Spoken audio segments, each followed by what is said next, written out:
Hi, everybody. It's Mr. Lass and Miss Kevin. We are saying hello to you from Leland, and we're going to talk to you this evening very quickly about Writable. Now, Writable is the app that we've been using for the past 2 weeks, and it's a very, very cool app if you put the work into it. And let me show you how to use it. So, there's a couple ways that you can access Writable. So the first way is to go into Google Classroom, go to classwork, and so right now we are in the informational writing boot camp. So you will see that there's an assignment here that says homework informational mother to son. Okay. It gives you links. No, it gives you tips, right? About how to log into Writable. So you can just access it through Google Classroom. There's a link right there for Writable, and there's a link for Ed Puzzle, which is the video about breaking apart prompts, which I believe I have now shown to all of my classes. Please watch that again if you did not catch all the information. It is very helpful. So the other way to access Writable is to just go to writable.com. And on writable.com, you will see in the upper right-hand corner an option to log in with Google. Click on that. You're going to click I'm a student, and I'm going to log in using my student account. Okay? Don't laugh. It is Michael Dumb at lelandk12.org. So this is the screen that comes up once you log in with your Leland email. You see my assignments, and you will see my class, ELA with Mr. A, all periods. Now each of these little rows are assignments. So for example, if I wanted to go back to last week's assignment and work on that quick write, point of view, journal entry, I would click on this thing, this row right here, the one with the meme with Loki from the Avengers. Okay? But let's actually go back. So this week is informational. So I would prioritize, remember that word that we learned in class, I would prioritize what's due this week since this is an informational writing week. So click on informational, it's poetry, and it's mother to son. On this screen, you will see the title of the assignment. You will see read and write. If you click on read and write, you will be able to write and revise your assignment. If you click on review, you will be able to complete your self-review and also do some peer reviews. In the bottom here, it has what you've written, what you've reviewed, and your overall progress as a writer, as an editor. And it gives you performance checklists based on structure, development, and content. So first, the most important thing is to make sure that you're writing something that's appropriate and responding to the prompt. Okay? So we're going to go with read and write. It will look like this, at least for this particular assignment. On the left, you have the text. In this case, the text is a short poem called Mother to Son by Langston Hughes. On the right, you have me giving you some reminders. Okay, you will not have reminders on the test, so please memorize this process. All right, always get a notebook or a scrap paper and pencil to write with. Read the prompt at least twice. Annotate by circling the verbs and underlining the what's. Make your T-chart. Okay, those are the 3 steps of deconstructing or breaking down a prompt. Read, annotate, and make. After you get your T-chart, you read the passage, and then you write your response to the prompt using your T-chart. Okay, I also wrote here, rewatch the video on the right. If you need a reminder, click on that and it will play a video of how to break down a prompt. Now here's your prompt. You're going to break it down, assumingly on a piece of paper that's in front of you with a pencil. You're going to follow the 3 steps of breaking down a prompt, and you're going to end up with a T-chart. After you have your T-chart, then you're going to read the text. In this case, you're going to read the poem. Once you've read the poem a few times and you feel that you understand it, that's great. Also, when you're reading on the left the text passage, you can double click or select lines and you have the option of highlighting them. Okay? If you click on the highlighted item again, you can also enter a note. I don't understand what splinters means here. Okay? So then when you click on it again, you'll see the note. And if you wanted to trash the note and the highlight, just click on the garbage can. Okay, so you've read the poem or the text. You have your T-chart. At that point, you will begin writing your response. But what tool do you have with you that will help you write your response? That will be your T-chart. Now, I've put my T-chart tab here in case you wanted to make the T-chart electronically, but I do highly suggest doing it on a piece of paper so that you can practice what it's like on the test. So I suggest for this assignment skipping this T-chart item. Let's see if I can delete it. So you'll have your T-chart in front of you already on a piece of paper. Click on My Response, and there it is. So this was actually my first draft. I put la la la la la. This is my response, and it is amazing, amazing.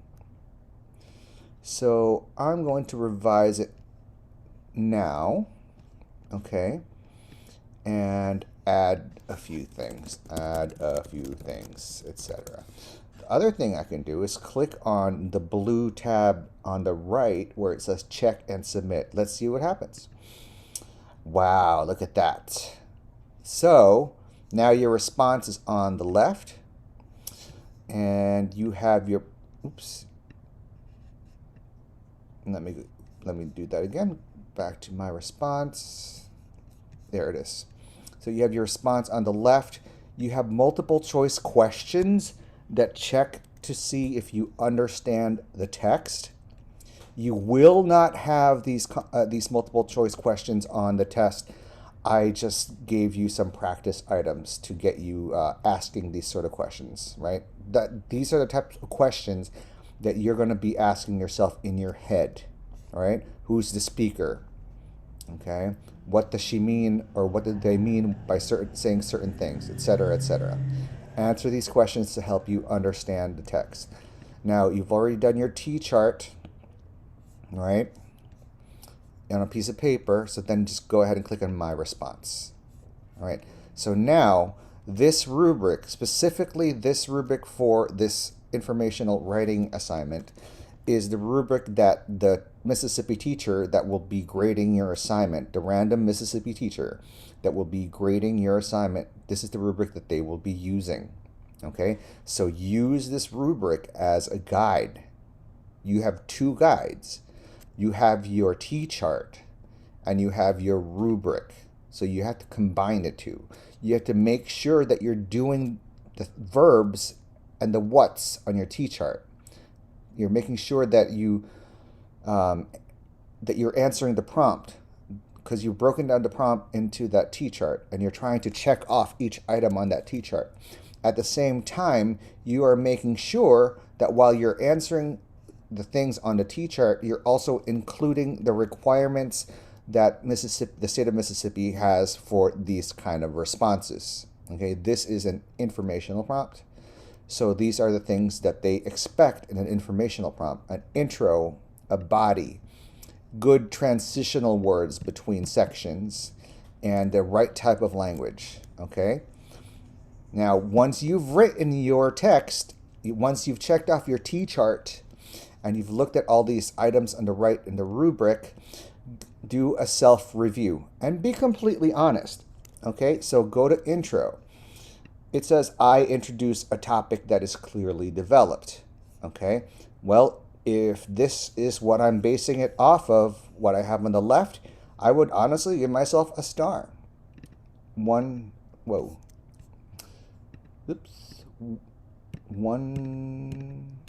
star.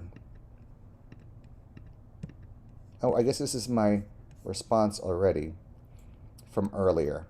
All right, so let's see. So I don't know why I give myself 2 stars. So I gave myself 50% when I first did my self-review. Apparently, someone else thought that I did so well with this that they gave me a 92. Interesting. Oh, someone wrote a comment here. I'd like to have an explanation of what my topic is actually about. Oh, I wrote that. So I'm going to submit my, well, let's see. This is my second submission. I'm pretending I added things from the feedback, or added things using the feedback I received from my teacher and from my peers. I'm going to submit the revision, and it's going to ask me if I'm ready to submit, and I'm going to say next. It's going to point out that there was a comment that was left for me, and it's asking if I addressed those comments. Okay? So if you addressed that comment, if you fixed what was in your text according to that comment, then you click on the heart, right? Because when you successfully addressed a comment, you will earn a revision point. So very cool. Submit. Oops. And then you have an option to self-review. So go ahead and do a self-review. Again, your second draft, or this most recent draft, is now on the left. And now you get the chance to respond or to rate yourself. So, did I introduce a topic that is clearly developed? Looking at this on the left, nope. I can add a comment right there. Okay, so and it explains 1 star is not yet, the introduction is missing. If you choose 2 stars, it will say, starting to, the introduction is only partly informative and does not make the reader want to read more. Blah, blah, blah, all the way to 4 stars. It says, yes, the introduction is informative and makes the reader want to read more. But I don't have any of that, so I'm going to give myself a 1. I could add a comment. And look, it gives you a couple of comment stems if you're stuck and you don't know what to write. There's a sentence here that says, I was confused when you wrote. There's another one that says, some other information you might want to include in your intro is ... And another one is, your introduction would be more appealing if. So, and at the bottom it says, no thanks, I'll write my own. So you can write your own. But in this case, I'm going to take number 3, which is, your introduction would be more appealing if ...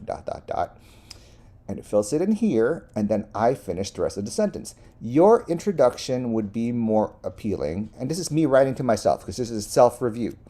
Your introduction would be more appealing if you actually had an introduction. Okay, so remember, we're being honest and fair, kind, but, honest. So, does the student develop the main point of the paper by including facts, definitions, details, quotations, or other information and examples from resources that support the main focus of my paper? No.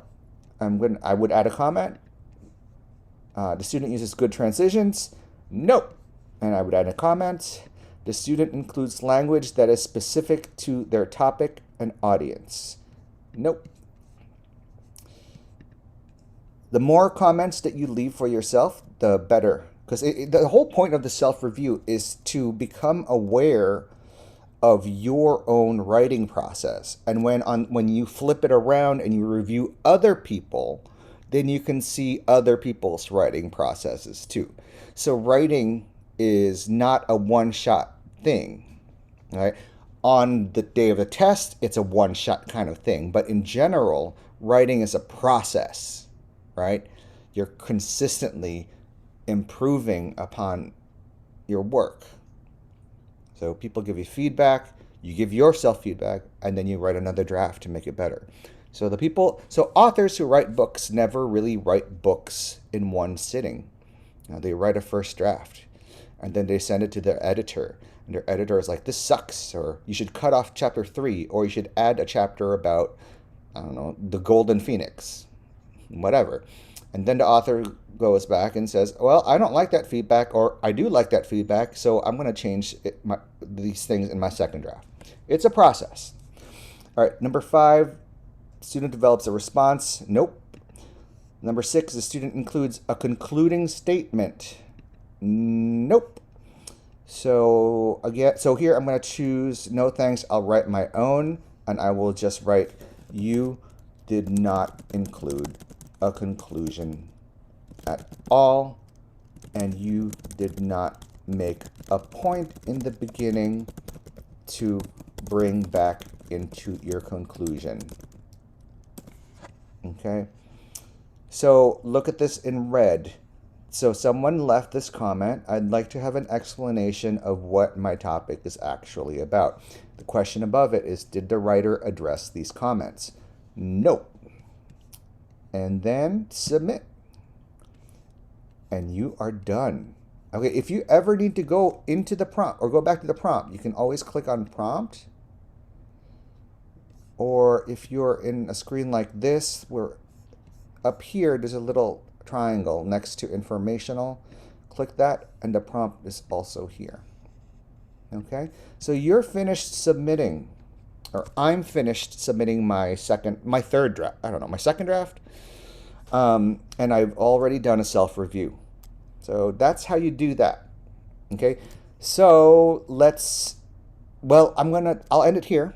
That's how you would write your response to something, and how you would edit, how you would self-review, and how you would continue adding to your additional revisions. Okay, if you want to go back, the dashboard, you're back here. If you want to go back to review, but I will make that another video. And if you want to go back to assignments, here you are. Okay, again, the priority this week, so today is Wednesday the 5th of May. The priority this week for Informational Writing Bootcamp is the Informational Writing Assignment. Okay, so that's that. And I will do another lesson or video on how to even begin responding to this informational prompt. All right, see you soon.